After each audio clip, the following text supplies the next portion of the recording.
Assalamualaikum warahmatullahi wabarakatuh. Nama saya Farizan Nabila Midhorizan. Jadi hari ini saya akan membentangkan pasal Al-Ijarah. Al-Ijarah berasal daripada kata Al-Ajuru yang menurut bahasanya ialah Al-Iwad. Al-Ijarah ialah akad pemindahan hak guna atas barang atau jasa melalui pembayaran upah sewa tanpa diikuti dengan pemindahan pemilikan atas barang itu sendiri. Pada pandangan yang lain pula, ijarah merupakan suatu kontrak pajakan dan kontrak sewa. Hukum al-ijarah sah apabila kontrak sewa itu memenuhi rukun dan syarat yang telah ditetapkan. Rukun al-ijarah terdapat 4, iaitu pertama, ada orang yang menyewa suatu barang, muajir dan mustajir.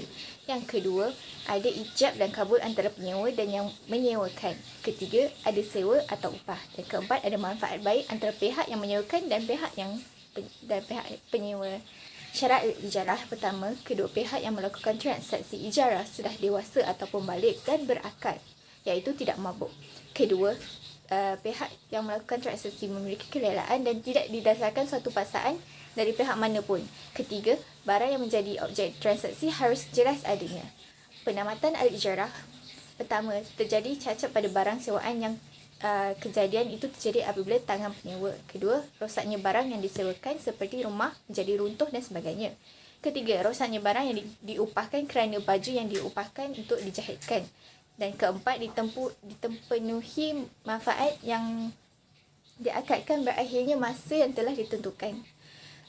Dalil berkaitan ijarah di dalam Al-Quran yang bermaksud kemudian jika mereka menyusukan anak untuk kamu, maka berikanlah kepada mereka upahnya. Surah Al-Talaq ayat 6. Terima kasih. Assalamualaikum warahmatullahi wabarakatuh.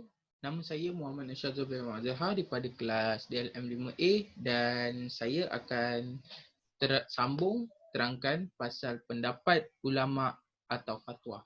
Seperti mana yang telah dinyatakan di pembahagian subtopik tentang rukun ijarah, terdapat dua pendapat, iaitu daripada pendapat mazhab Hanafi yang berpendapat bahawa rukun ijarah ialah sirah. Sirah terdiri daripada tawaran pemberi sewa, ijab dan penerima kabul atau penyewa. Manakala lagi satu pendapat ialah jumhur fuqaha daripada mazhab Maliki, Syafi'i dan Hambali. Okey, mereka berpendapat terdapat 3 rukun ijarah secara keseluruhan dan 6 secara terperinci, seperti sirah yang terdiri daripada tawaran pemberi sewa, ijab dan penerimaan kabul penyewa. Okey, sekarang saya akan menerangkan tentang berkenaan statistik ataupun data semasa al-ijarah. Terdapat peratusan kecil rakyat Malaysia tidak mampu melakukan pembayaran atas barangan yang disewa atas sebab tertentu. Almaklumlah, tahun 2020 ini terdapat banyak yang berlaku, terutama sekali pandemik COVID-19. Dengan pandemik ini, terdapat pelbagai dan banyak pekerja telah dibuang pekerjaan. Jadi mereka susah untuk membayar al-ijarah mereka. Kesimpulannya, dari huraian yang telah diterangkan, definisi ijarah itu sendiri adalah kontrak yang mengandungi pertukaran faedah dengan memberi sejumlah ganjaran. Objek ijarah adalah dalam bentuk barang modal yang merangkumi peruntukan, dan objek ijarah adalah hak milik atau berada di bawah pengurusan syarikat kewangan sebagai pemajak. Okey, dengan walaupun banyak pencanggahan pendapat daripada ulama-ulama, tetapi maksud atau rukun mereka tetap sama.